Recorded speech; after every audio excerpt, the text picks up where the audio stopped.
Hello everyone, and the title of my presentation today is The Unthinkable Threat, the Brain as the Battlescape. And I want to begin by revisiting a well-known presentation by James Giordano, the Pentagon Neuroscience and Technology Advisor in 2018, in which he characterized the brain as the 21st century battlescape. According to Giordano, weaponized neurotechnology can be used to control subjective experience and behaviors and to leave a target sick, disabled, or dead.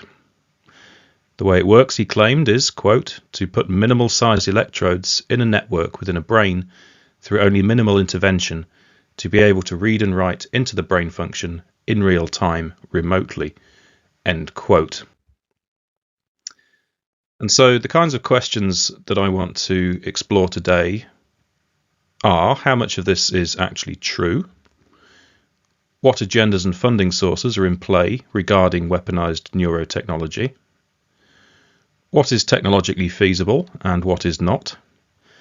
And to what extent, to quote James Corbett, is the trumpeting of these neuroweapons itself part of the info war? So my presentation is split into two main parts, and the first half will deal with aspirations and limitations in neuroscience and technology.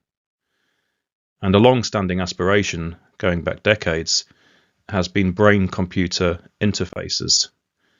So if we go back to 1960, we find the first ARPA director envisaging mind-computer symbiosis. So in his words at that time, the hope is that in not too many years, human brains and computing machines will be coupled together very tightly, and that the resulting partnership will think as no human brain has ever thought and process data in a way not approached by the information handling machines we know today. Also in 1960, the CIA was having similar ideas.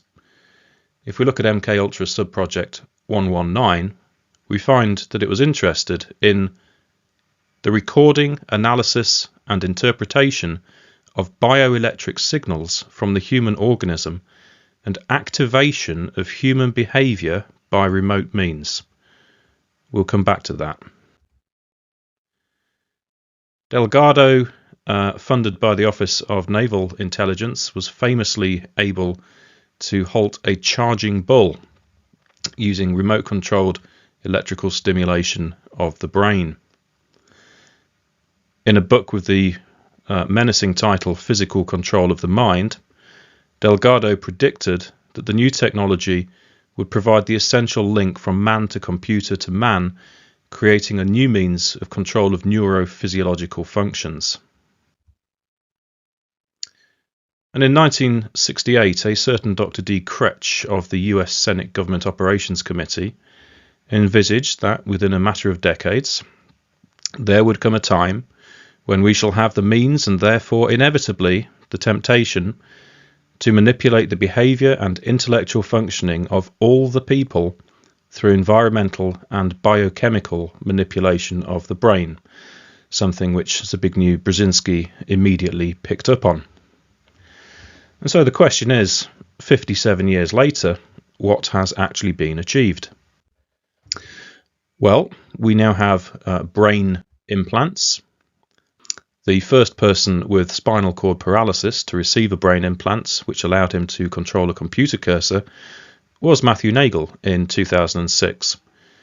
He was able to play Pong using only his mind, and it took him about 4 days to master that skill. Since then, paralysed people with brain implants have brought objects into focus and moved robotic arms in labs.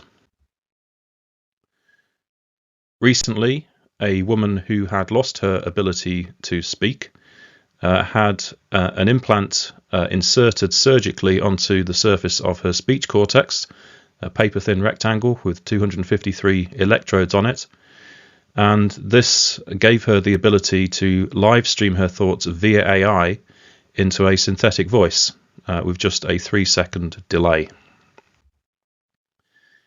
There's much hope for the potential of graphene a substance which is only 1 atom thick and superconductive, in the field of brain implants. So, for example, a company called In-Brain Neuroelectronics, which was spun off from the EU Graphene flagship project in 2019, has developed what it calls its graphene brain interface.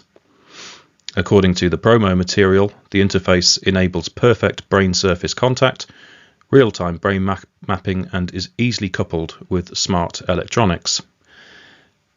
Clinical trials of a postage stamp-sized graphene brain implant are set to begin soon in the UK. And as this article from September 2024 in World Neurosurgery makes clear, the benefits of these kinds of technologies for people who have severe communication and motor impairments owing to, for example, stroke, spinal cord injuries, and neurodegenerative disorders can indeed be revolutionary if they are able to communicate and affect their external environment in ways that they were not able to before. That said, if we pull back a bit, brain-computer interfaces as they currently exist are extremely limited. The Ministry of Defence, for example, notes that two-way interfaces are at a very early stage of development, and according to one peer-reviewed paper, current implant techniques, whether in present day or extrapolated future forms, appear to be unscalable and incapable of fulfilling all of the requirements necessary for a properly comprehensive, fully functional human brain-computer interface. And so this brings us to the promise of syringe injectable nanotechnologies.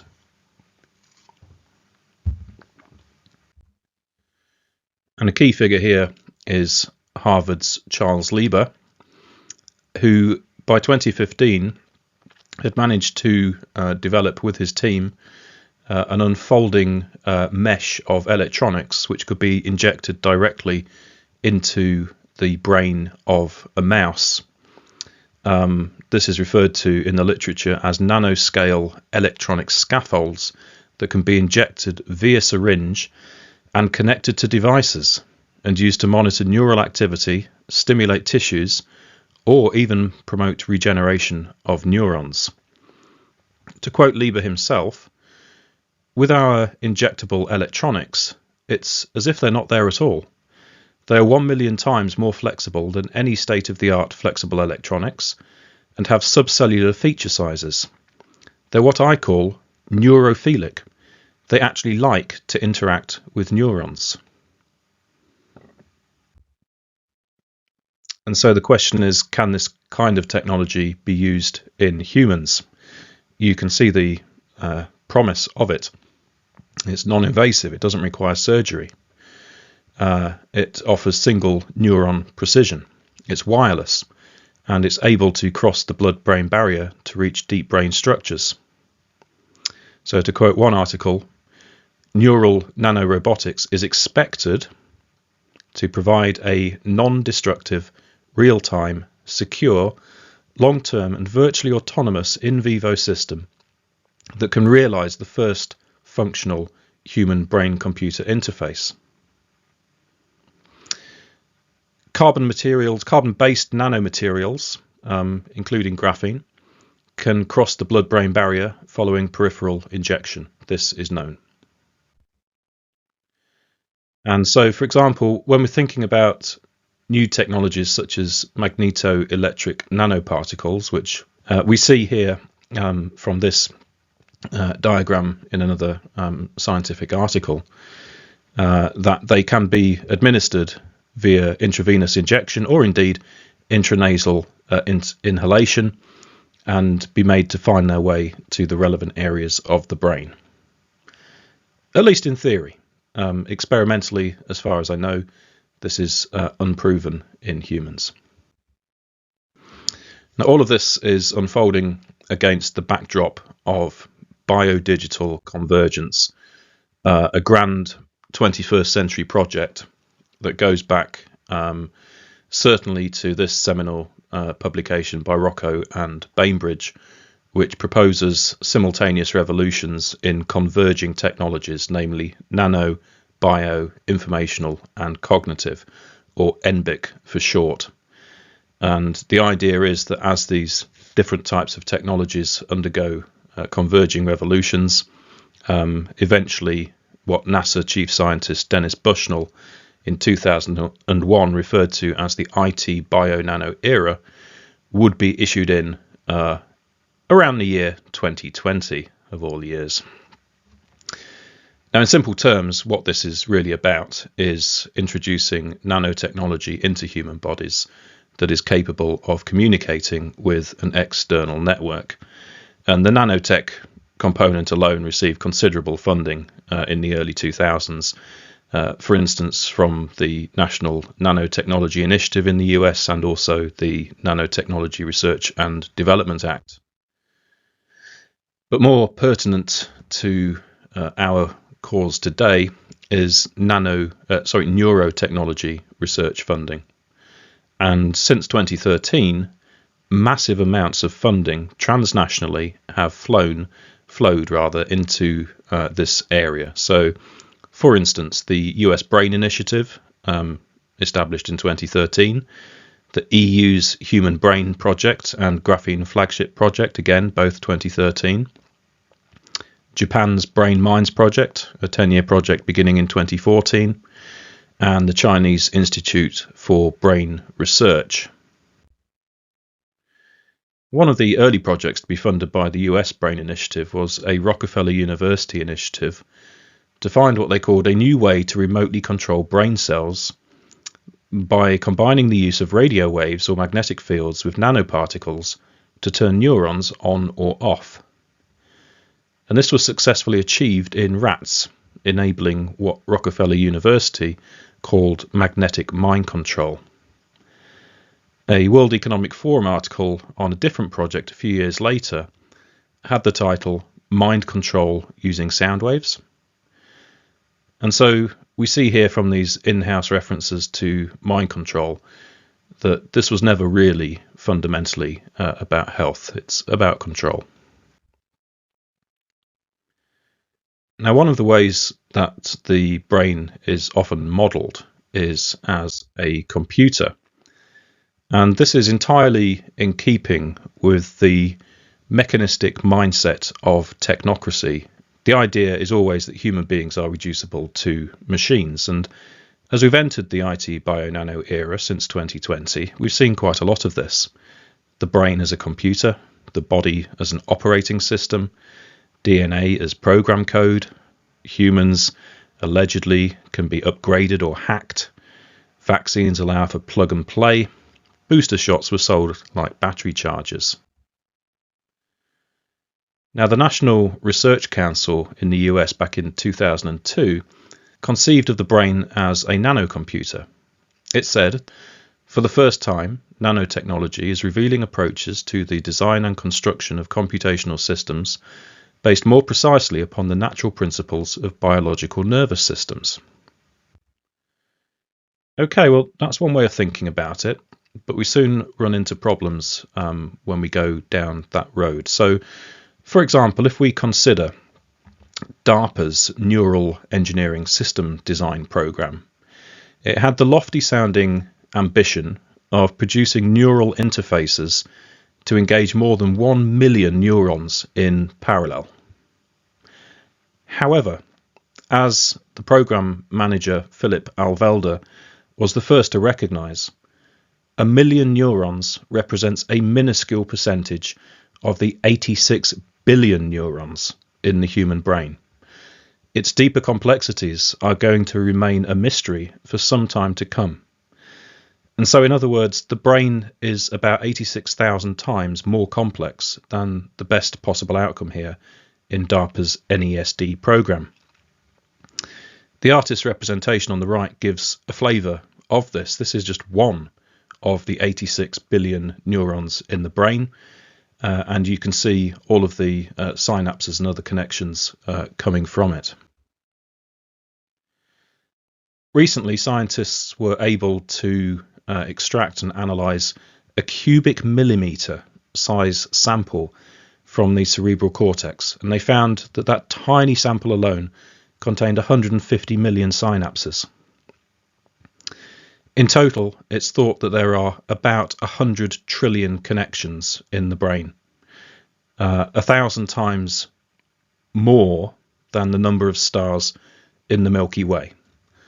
So this is the type of complexity which scientists are trying to model and understand. Here is a result from a study that was published just a couple of weeks ago. World's most detailed brain map built from a grain of brain tissue. So again, very, very tiny amounts. And in this grain of brain tissue, they were able to produce a reconstruction involving over 200,000 cells and 500 million connections. This is only 1/200,000th of the total number of connections in the brain. So modelling this seems extremely difficult, and the scientists themselves are the first to admit the limitations of their understanding. So according to Gaurav Sharma, for instance, the brain is the final frontier in medical science. We understand so little of it. Or the UK Ministry of Defence, there is still a huge amount that is not known about the brain. Or Robert McCreight, we know far less than we should about our brain, its biochemistry, its internal reciprocal systems embedded in the central nervous system, its plasticity, its biophysical governance of the body, our autonomic system, and its overall neurobiological vulnerability. And again, just keeping things in perspective, remember the human brain has an estimated 86 billion neurons. But according to the chief scientific officer at the Allen Institute for Brain Science, quote, the roundworm has exactly 302 neurons, and we still have no frigging idea how this animal works. So how on earth are we going to understand human beings with 86 billion neurons? No one has ever been able to explain human consciousness. And therefore, I would submit that it is hubristic to imagine that scientists will unlock the mysteries of the brain. So is it possible to read the mind from brain signals? Klaus Schwab certainly seems to think so. At Davos in 2017, he asked the Google co-founder Sergey Brin, can you imagine that in 10 years, 20 years, sitting here, we have an implant in our brains, and I can immediately tell you how the people react to your answers? Well, here we are, 8 years later, and there's still no sign of Schwab's vision materializing. I had some interesting correspondence from Josh Mitteldorf, which I can cite here with his permission, and he was mentioning Neuralink, Elon Musk's futuristic-sounding project to put brain implants into people. So Mitteldorf says, the way Neuralink works is to implant an electrode sensor in a region of the brain where there is some plasticity. Motivated people or animals seem able to use biofeedback to train themselves to send a voltage to that place at will. It's certainly a remarkable skill that our brains have, but there's a big gap between this and a chip in the brain that can detect a meaningful signal when the person has not trained himself to talk to the chip. And that seems to me to be a fair assessment. The best way we seem to have at present for reading brain signals is electroencephalography. And again, the UK Ministry of Defence claims that rapid advances are being made in this regard. But as we'll see, the applications are still relatively basic and certainly a far cry from Schwab's mind-reading implants. This is relatively recent. Meta's brain-to-QWERTY AI, announced in February 2025.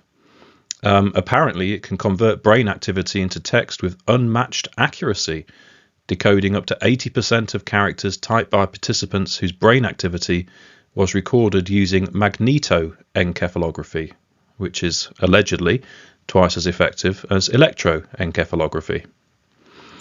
But you can see this is a very bulky item. The participant has to sit still in it. They have to be in a magnetically shielded room. You can see immediately that there's a long way to go from this to being able to read other people's minds through brain implants. DARPA has proposed something called a neural evidence aggregation tool. This would allow DARPA to aggregate pre-conscious brain signals to determine what someone believes to be true. Now, they sell it under healthcare pretext, so early detection of depression and anxiety and so on. Of course, it could obviously be repurposed as a thought crime or pre-crime detector if ever developed. Thankfully, there's no evidence that I'm aware of that this kind of creepy technology actually exists yet. So if it's difficult to read brain signals, writing to the brain seems even harder, and that very phrase seems slightly misleading to me. The first successful brain-to-brain communication was in 2014, and it was really crude. So the person on the left looked at an image of either hands or feet. Their brain signals were read using EEG, coded as a signal either 0 or 1, and then that signal was sent to the second participant via transcranial magnetic stimulation. And if it was a 1, that person would perceive a flash of light, and if it was a 0, they'd get nothing. So it really is that basic at the moment.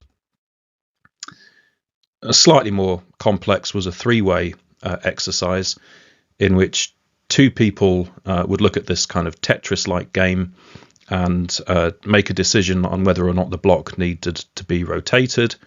Again, EEG would read their brain signals for a decision, encode it and send it in a similar way as before to the receiver, who would then make a decision whether or not to rotate it. An EEG interface would then make the block turn or not, and this had an accuracy rate of about 80%. But again, you can see this is really very, very basic stuff involving quite clunky technology. DARPA's N3 program in 2019 sponsored many projects, one of them being interested in systems that do not require surgery and can read and write to 16 independent locations in a chunk of brain the size of a pea with a lag of no more than 50 milliseconds. It wanted to achieve that in 4 years. Again, I've not seen any evidence that it actually has been achieved. And something else which is unachievable are various transhumanist fantasies. Ray Kurzweil is the main figure here. So back in 2005, Kurzweil sought to persuade us that by 2030, nanobot technology will provide fully immersive, totally convincing virtual reality. If the nanobots remain inactive, we experience real reality. But if we want to experience virtual reality, the nanobots suppress all sensory inputs and replace them with signals that the brain experiences as if they came from your physical body. Well, here we are in 2025, and the reality is the metaverse could be a legendary misadventure, Meta executive says, if Reality Labs don't turn things around in 2025. Reality Labs has sunk tens of billions of dollars into VR development, but the technology has never broken through to the next big thing status as once predicted. And again, you can see that it's absolutely miles off where Kurzweil predicts it will be within the next 5 years. Another thing that Kurzweil's nanobots promised to be able to do was to connect our neocortex to a synthetic neocortex in the cloud. Our thinking, said Kurzweil in a 2014 TED Talk, will be a biological and non-biological hybrid. Elon Musk has had similar ideas regarding a symbiosis with artificial intelligence, a merging with AI, so that we won't be left behind, in his words. Well, the thing to understand here is that these kinds of ideas have a history. You can trace them deep into the 20th century. For example, H.G. Wells's idea of the world brain, Teilhard de Chardin's notion of the noosphere, Peter Russell's idea of the global brain, Barbara Marx Hubbard's book of co-creation. The general idea across this literature is that evolution's next stage will involve humanity being connected by electronic networks into some kind of unified or higher global consciousness.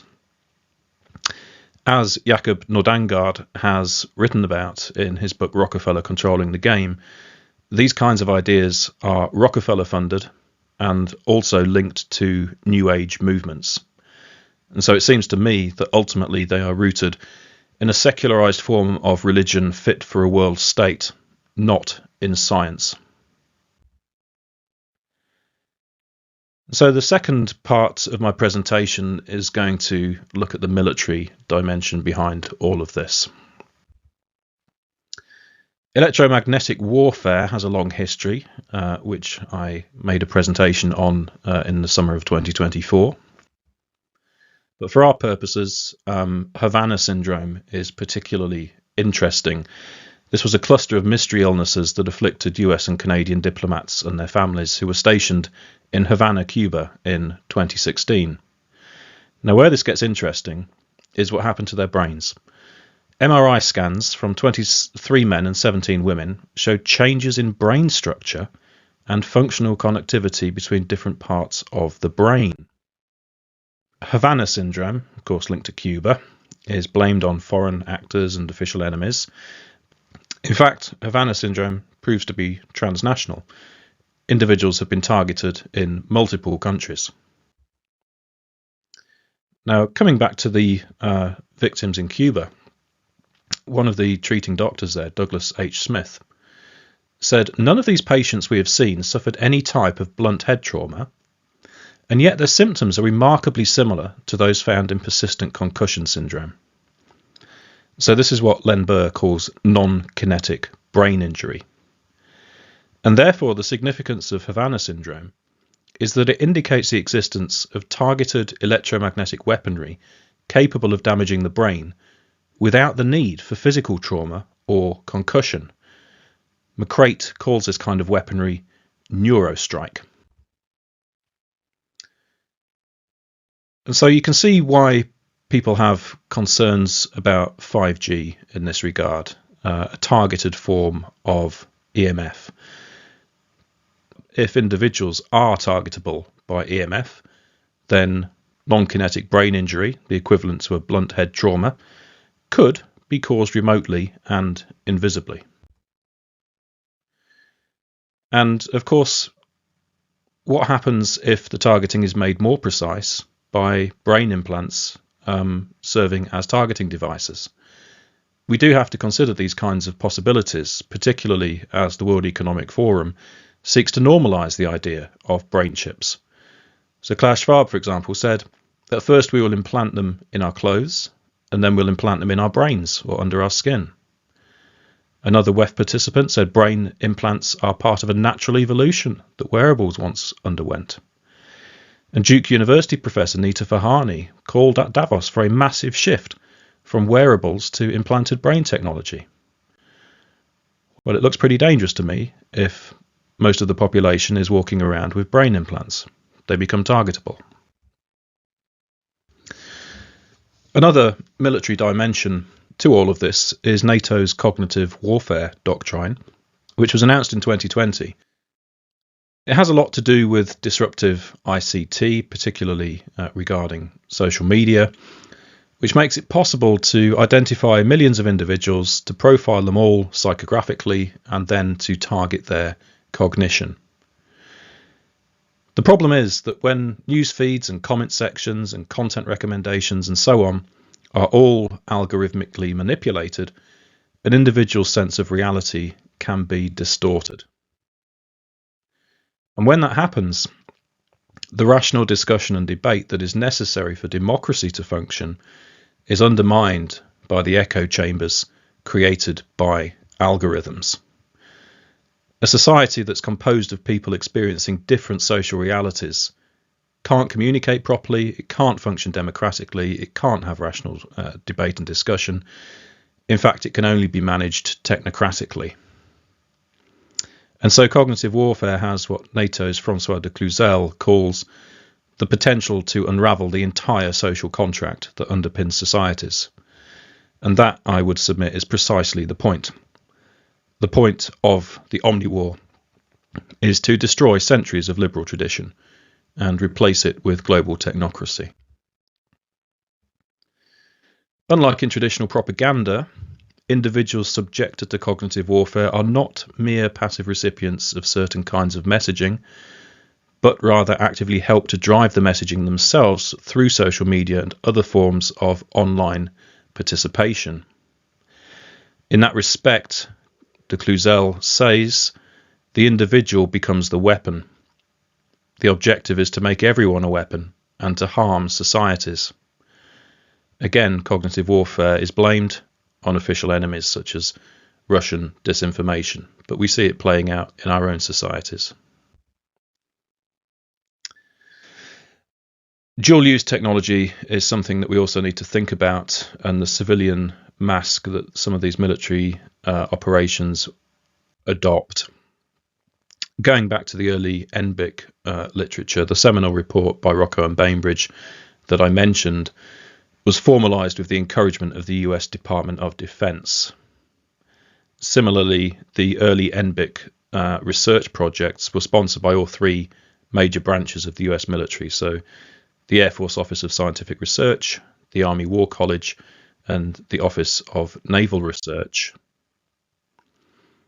And so it's been known for a long time that the military profits from partnering with the civilian sector when trying to develop certain technologies. So in the case of biodigital convergence, it's primarily the medical and pharmaceutical and the electrical engineering sectors that it's partnered with. Now, NATO's de Cluzel makes no secret of this. For example, he refers to the BRAIN initiative and other similar initiatives, which are supposedly civilian initiatives, as the militarization of brain science. He told the NATO Association of Canada, quote, "You all know that it's very easy to turn a civilian technology into a military one." And according to de Cluzel, through pairing information technology and health nanotechnologies, it should be possible to develop, quote, "a hybridized human system." So it's very obvious that this dual-use technology is going on.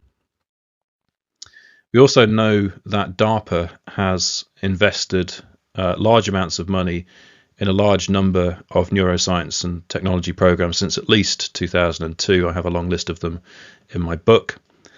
We know that a third of the BRAIN Initiative's funding in 2016, for instance, came from DARPA. We know about its major N3 program, Next Generation Non-Surgical Neurotechnology program, sponsored many projects. One of them was for injectable bidirectional brain control technology interfaces. Doesn't that sound lovely? DARPA still continues to fund this kind of research, for instance, into magnetoelectric nanoparticles. Now, coming back to James Giordano, he actually served as a consulting ethicist on the DARPA N3 project. And in 2024, he came out and said this: "By intent, N3 holds promise in medicine, but the tech is also provocative for communications of all sorts, and its dual use is obvious. Yes, Pandora, this jar's been opened. If we consider the sum-totaled operations of the embodied brain to be mind, and N3 type tech is aimed at remotely sensing and modulating these operations, then it doesn't require much of a stretch to recognize that this is fundamentally mind reading and mind control."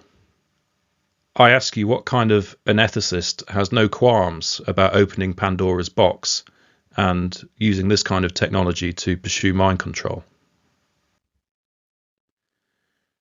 Smart dust is another area developed in a civilian capacity, for instance, through IBM in 2015, which again could easily be weaponized, and Giordano was on that too. In 2017, he envisaged, quote, a nanoswarm of biopenetrable materials that are able to integrate themselves through a variety of membranes, mucous membranes, and wherever, mouth, nose, ears, eyes, eventually diffusing directly into the brain space, and these can be weaponized. So again, is this kind of technology technologically feasible? We don't know.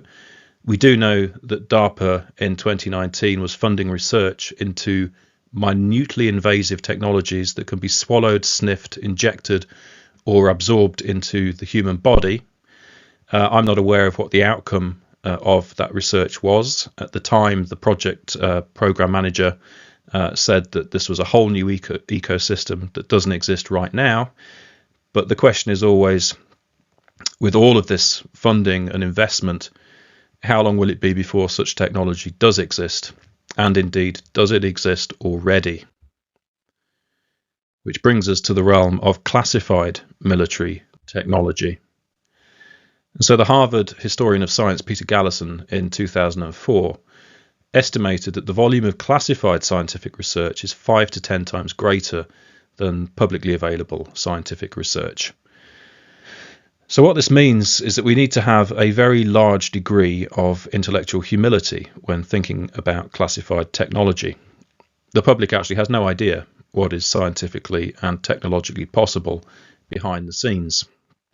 For example, during the Cold War, classified military technology such as the SR-71 Blackbird, the F-117 Nighthawk, and the U-2 spy plane led public awareness by around 5 to 7 years. So if you'd have said to someone it's possible to fly coast to coast in the United States in about an hour, they would have said, don't be ridiculous. But it already was. It was just classified. Similarly, if the Twin Towers were, as I and many others suspect, destroyed using cold fusion technology, well, that still officially doesn't exist.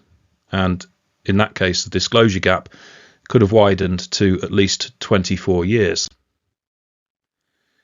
So how much of this is sci-fi and how much of it is science fact? Difficult to know, but we do know that some of the key individuals are very keen to persuade us, at least, that it's science fact. For example, Professor Ian Akiyildis, the key figure in the Internet of Bio-Nano Things literature, addressed an audience in 2011, and he was talking about body sensor networks, a very new topic at the time. And he told the audience, you inject these into the body of the human.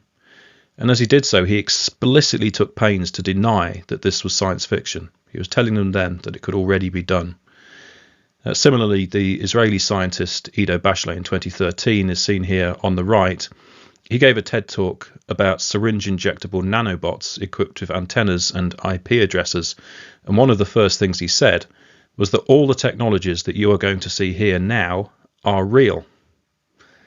Or there's a NATO report from 2021 co-authored by Johns Hopkins and Imperial College London. It says advances in biophysical, biochemical and behavioral technologies are beginning to turn science fiction into reality. I had an interesting conversation recently with a well-educated critic of the COVID-19 countermeasures who was trying to persuade me that nanobots and nanotechnology simply don't exist and that they're just, this is an idea being used to scare us. Well, I mean, you've only got to go to Google Scholar and do a search for electron microscope and nanobot, and you get about 16,000 results come up, and there's all kinds of papers and all kinds of images like this. So clearly, nanotechnology does exist. I think the point is it can't be used to do the kinds of things that Kurzweil wants us to believe it can.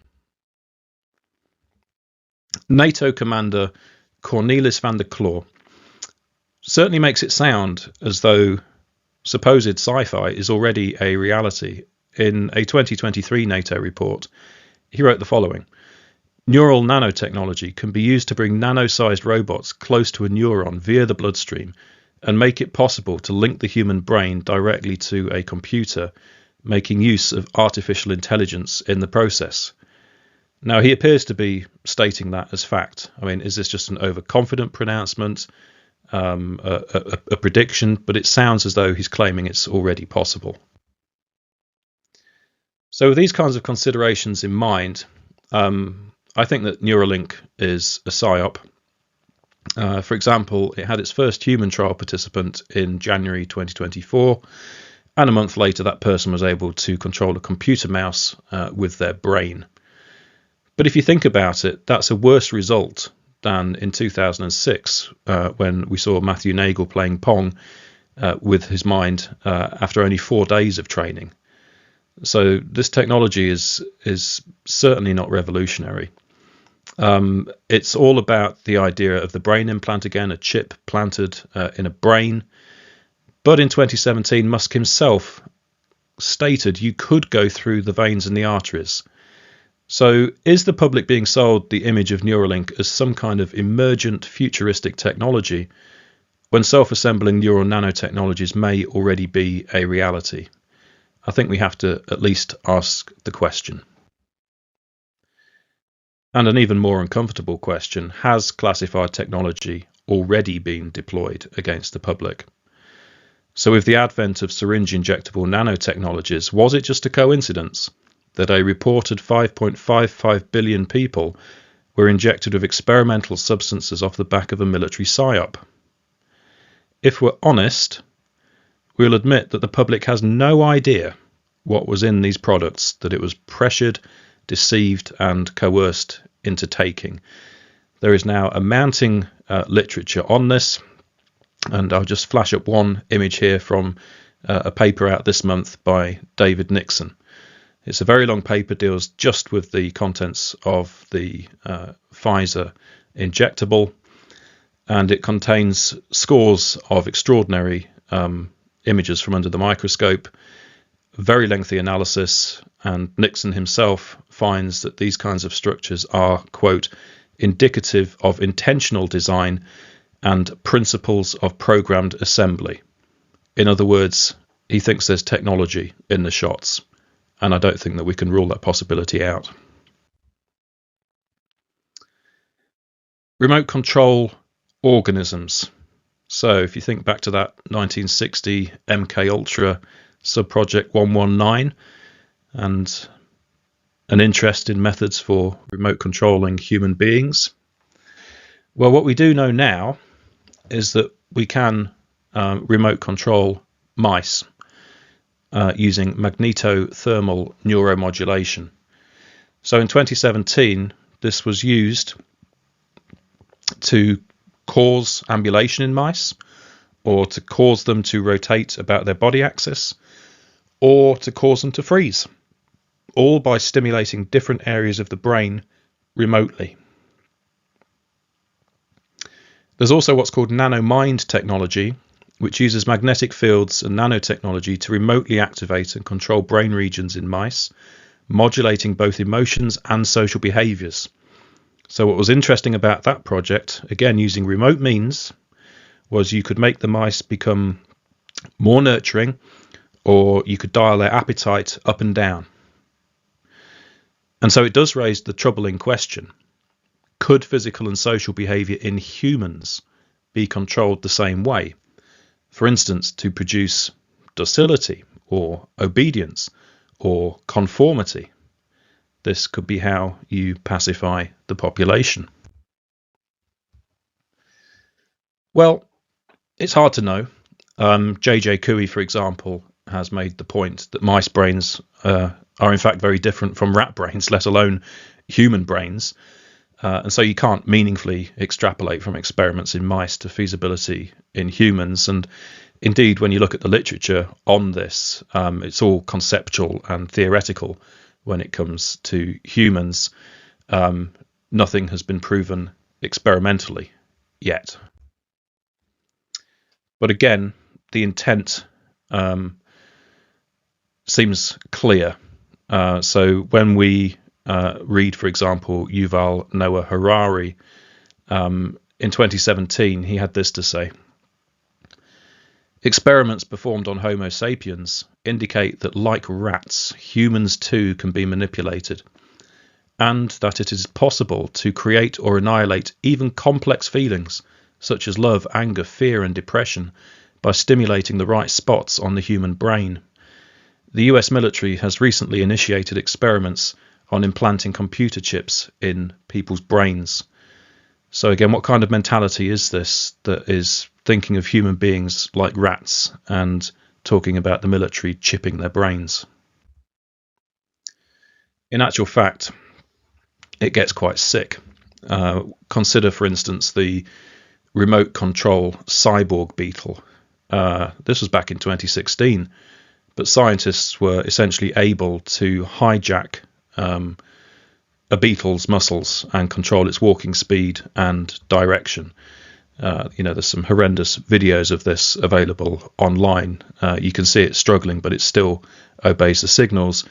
And those who are controlling the signals get a kick out of this. There's something really wrong with them.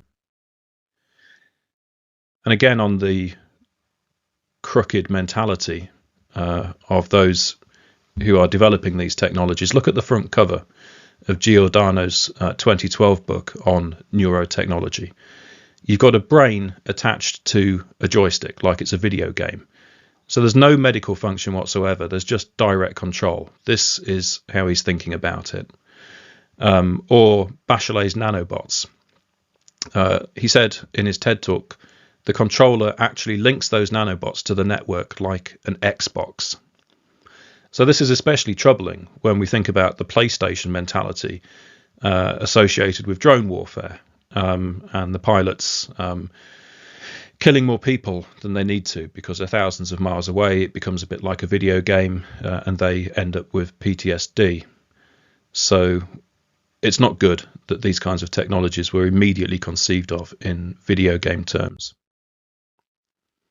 Now, again, in light of the mass injection campaign of 2021 and in the context of biodigital convergence, the retired professor of international political economy, Kees van der Pijl, writes in his book that the possibility, at least, of what he calls vaccination as neurological remote control must be taken seriously.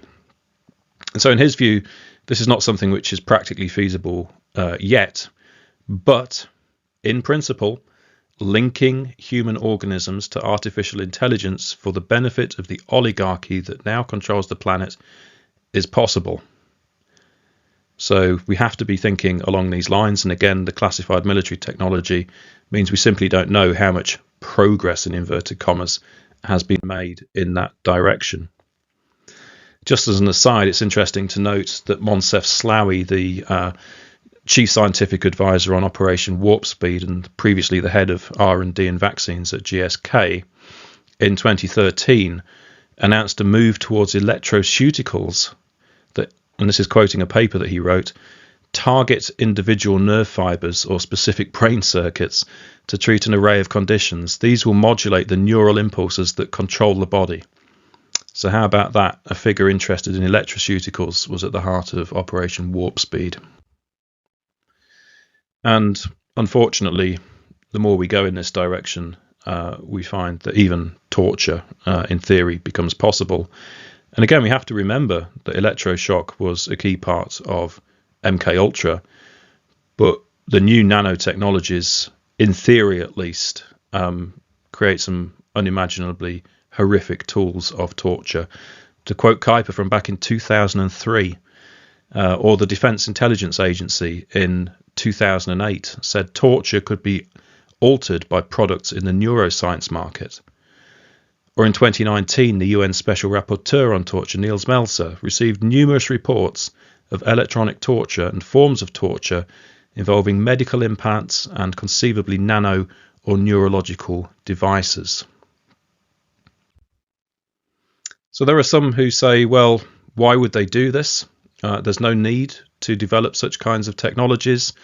They already have highly advanced control techniques of a different nature, for example, propaganda, narrative, and psyops, and so on. And some of those techniques themselves are said to damage the brain, if you read Michael Nails's book, The Indoctrinated Brain. The thing is, though, that as Latipova recognises, the percentage of the population resisting the mind control manipulation techniques is growing over time. I too have written about that. And a ruthless predator class is constantly looking for newer and more efficient methods of social control. And so if you have physical control of the brain at your disposal and you are seeking total control, then the neurological pathways that kind of brain control opens up are far harder to break than anything that could be induced by psychological techniques. It's often said, for example, that about a fifth of the population is, for whatever reason, immune to hypnosis. So there'll always be those that you don't get with the psychological techniques. 23% of UK adults didn't take the vaccine. But if you can get this kind of technology into people's brains, physical control of the brain, could anybody actually then resist? So in conclusion, the state of the known research. Contemporary brain implants remain relatively crude, while syringe injectable neural nanotechnologies remain unproven in humans, at least in the open literature. Nevertheless, vast amounts of funding and institutional support have flowed into neuroscience and technology research transnationally since 2013 from very powerful actors seeking to achieve, in their words, mind control. The positive achievements of this kind of technology are very limited. Cutting-edge research comes nowhere close to modelling, let alone understanding the complex workings of the brain. The ability to read brain signals and write to the brain appears extremely basic at the moment, and transhumanist ideas about fully immersive virtual reality, merging with AI, etc. are pure fantasy. Unfortunately, the military influence seems far stronger and far more successful. For example, we now know about the neurostrike capabilities in electromagnetic warfare that can cause non-kinetic brain injury. We know that cognitive warfare is being used to degrade the rationality of the citizenry and to undermine democracy. We know that dual-use technology has allowed military R&D to advance in civilian disguise, for instance, in the form of injectable nanotechnologies and smart dust. In my opinion, classified military technology is almost certainly involved in the Omni-War, and for all we know, it may already have been deployed or at least tested in the so-called COVID-19 vaccines. So the implications of all of this are that rather than upgrading or augmenting human beings, neural nanotechnologies seem more likely to be used as weapons. They could serve any of the following functions: to regulate social behaviour, for instance, by inducing docility, passivity and obedience, to control physical movements, and to inflict pain, debility, torture or death. They could also be used to harvest biometric data and link human bodies to the blockchain, but that would be a topic for a different presentation. So to come back to Giordano, is the brain the 21st century battlescape? Well, it's certainly one key terrain of the Omni-War. There's a clear continuity of agenda to dominate the human mind as strange notes from the chemical and physiological, psychological methods of the 20th century to the digital and neurological frontiers of the 21st. If we strip out the bogus computer metaphor and ignore transhumanist fantasies, what remains is a 21st century NBIC project that has been planned and funded for decades, whose military applications are obvious, and which points in the direction of a biodigital totalitarian control system.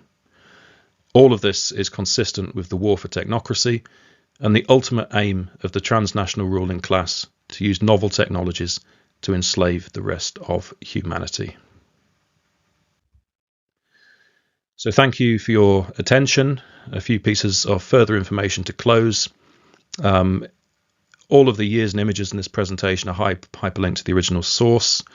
So to access the presentation materials, please visit technocracy.news/the-brain. And for those interested in supporting my work, please visit dhughes.substack.com or davidahughes.net/support. Thank you.